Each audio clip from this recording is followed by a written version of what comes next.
Bueno, vamos a ver la explicación del TP8, que es presión de vapor y entalpía de vaporización del agua.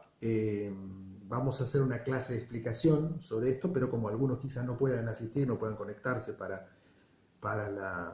esa clase, acá les damos la explicación.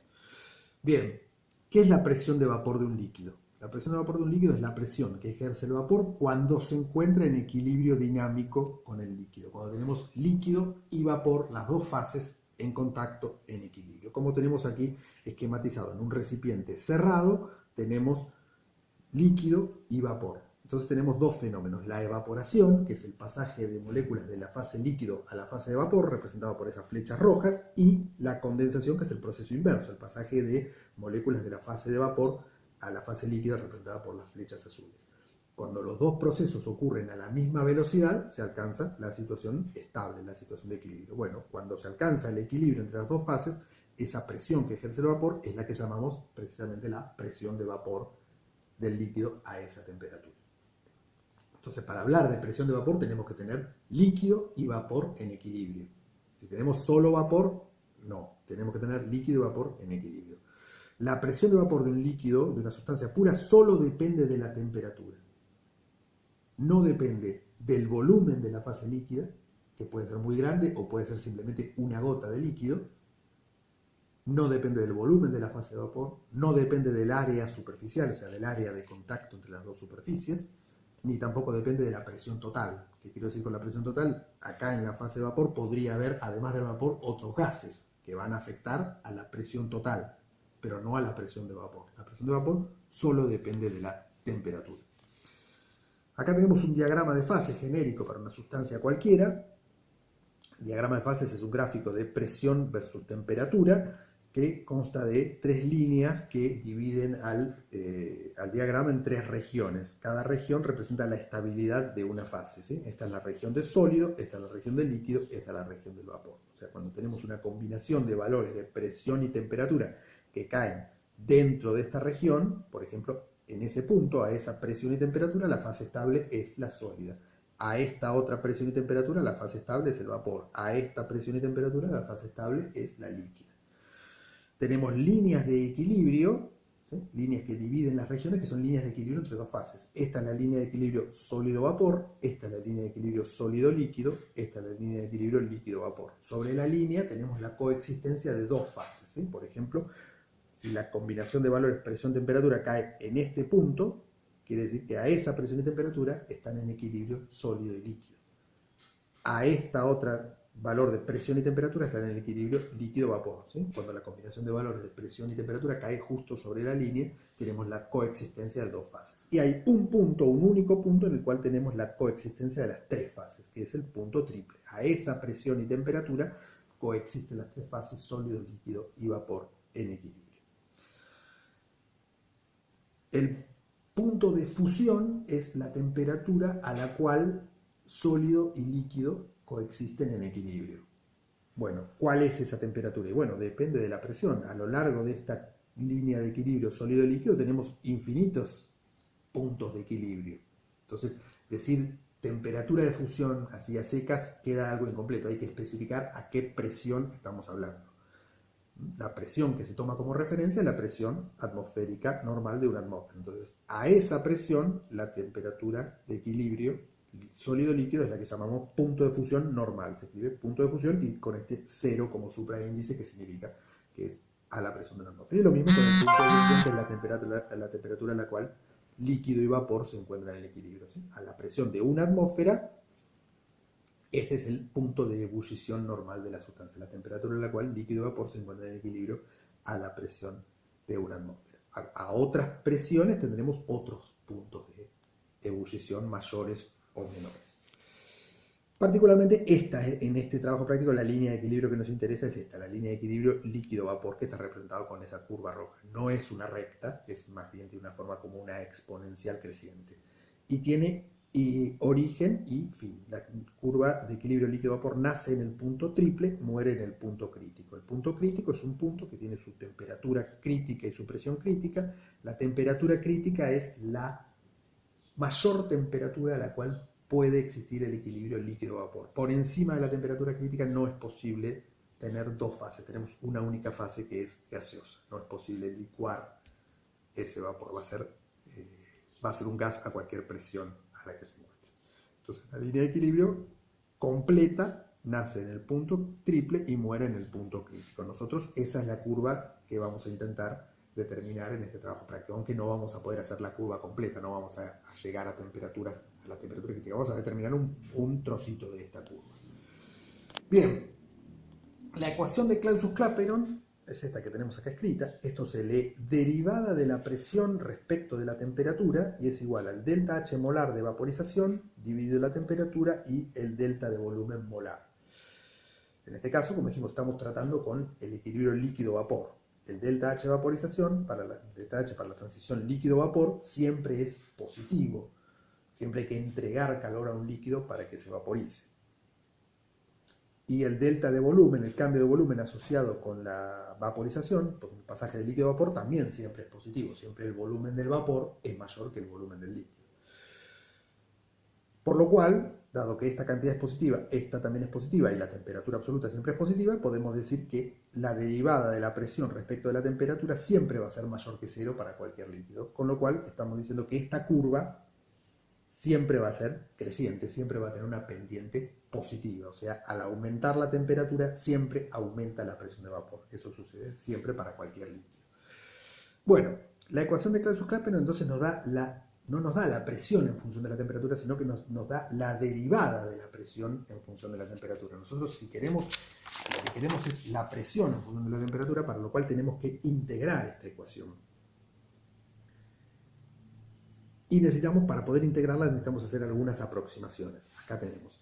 Vamos a hacer, la primera aproximación que vamos a hacer es en este delta de volumen molar, que es el volumen molar del vapor menos el volumen molar del líquido, vamos a despreciar el volumen molar del líquido, lo cual es una buena aproximación. Normalmente el volumen del vapor es mucho mayor que el volumen del líquido, o sea que despreciar el volumen del líquido en esta resta no está mal. Decimos que el delta de volumen es el volumen del vapor. El volumen molar del vapor, me faltó poner la rayita. La segunda aproximación es que vamos a considerar al vapor como un gas ideal, con lo cual el volumen molar lo podemos escribir como RT sobre P. Entonces reemplazamos esto acá. Nos queda entonces el delta de volumen, que es igual al volumen del vapor, considera como un gas ideal, es RT sobre P. Las dos temperaturas, nos queda temperatura al cuadrado, la presión la pasamos multiplicando arriba, reordenamos esto pasando la presión dividiendo al otro miembro, el diferencial de temperatura lo pasamos multiplicando al otro miembro e integramos. Y acá viene la tercera aproximación, que es considerar que el delta H de vaporización es independiente de la temperatura, es constante, lo cual no es estrictamente cierto. El delta H de vaporización varía con la temperatura, pero varía poco, entonces es una buena aproximación considerarlo como constante. Sobre todo para pequeños intervalos de temperatura es una buena aproximación. Entonces, al ser constante lo podemos sacar fuera de la integral. Si no fuera constante no podríamos. Si dependiera de la temperatura no podemos sacarlo fuera de la integral. Entonces ahora integramos esta expresión. Esta integral nos da el logaritmo natural de la presión y acá nos queda menos delta H de vaporización sobre R por 1 sobre T más una constante de integración indefinida. Esta entonces es la ecuación de Clausius-Clapeyron integrada, que ahora nos da la presión o el logaritmo de la presión en función de la temperatura absoluta. Si observamos esta ecuación, ¿cómo podemos graficarla para obtener una recta? Si graficamos presión versus temperatura no vamos a obtener una recta, pero si graficamos el logaritmo de la presión en función de la inversa de la temperatura absoluta,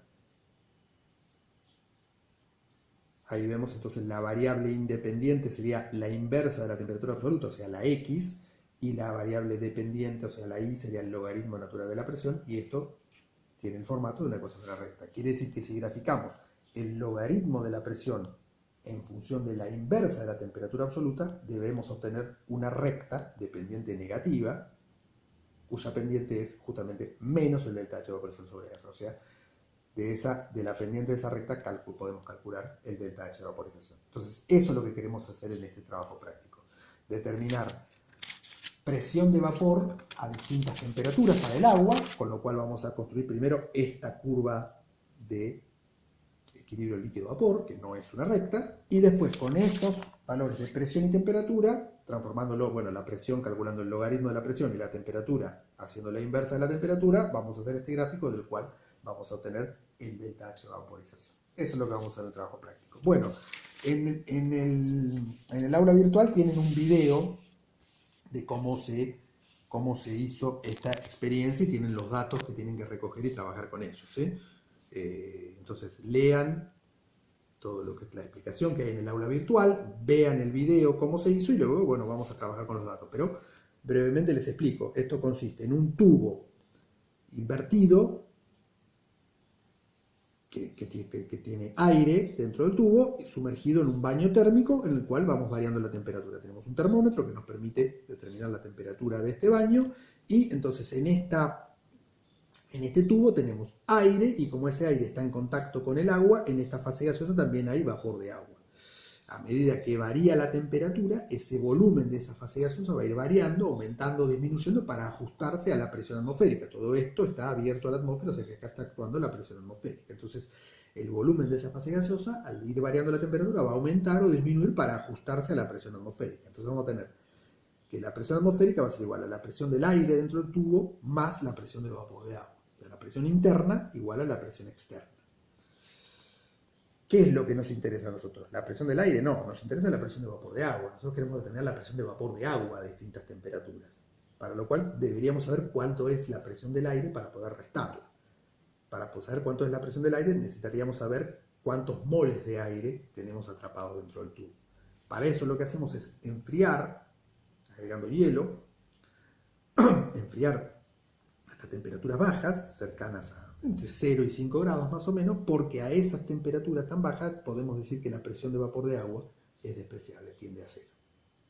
Entonces, a esa temperatura baja podemos decir sin mucho error que la fase gaseosa está formada únicamente por aire seco. Entonces, en esta ecuación 1 podemos a temperaturas bajas despreciar la presión de vapor de agua, es decir, que la presión atmosférica es igual a la presión del aire, y la presión del aire serían los moles de aire por RT sobre V. Entonces, midiendo el volumen que ocupa la fase gaseosa a una temperatura baja cercana a 0 grados, midiendo temperatura y volumen, de ahí calculamos los moles de aire, conociendo por supuesto la presión atmosférica. Esos moles de aire van a ser constantes siempre, porque después nos dejamos que entre ni que salga aire del tubo. O sea, los moles de aire se van a mantener constantes. Si bien su volumen va a variar, pero los moles van a ser constantes. Entonces ahora volvemos a la ecuación 1, donde escribimos entonces presión atmosférica es igual a la presión de aire, que es igual a los moles de aire que ya calculamos por RT sobre V, más la presión de vapor de agua. Pasamos todo este término restando y nos queda entonces que lo que buscamos, la presión de vapor de agua, es la presión atmosférica, que es constante, menos los moles de aire, que son los que calculamos a esa temperatura baja, que también son constantes, por RT sobre V. O sea que lo que vamos midiendo es temperatura y volumen. Temperatura y el volumen correspondiente a esa temperatura. Y de ahí calculamos la presión de vapor de agua. Bueno, la tabla que tienen, con la que tienen que trabajar, lo que tienen es temperatura y la altura de la columna, de la fase gaseosa. Esa altura tienen que pasarla a volumen. Ese tubo tiene forma de cilindro, el volumen de un cilindro es pi por radio al cuadrado por la altura. Acá tienen la altura y el diámetro del tubo se los dan, están en los datos del enunciado, así que tienen que hacer pi por radio al cuadrado por la altura, y de ahí de altura entonces calculan el volumen. Ahí ya tendrían el volumen.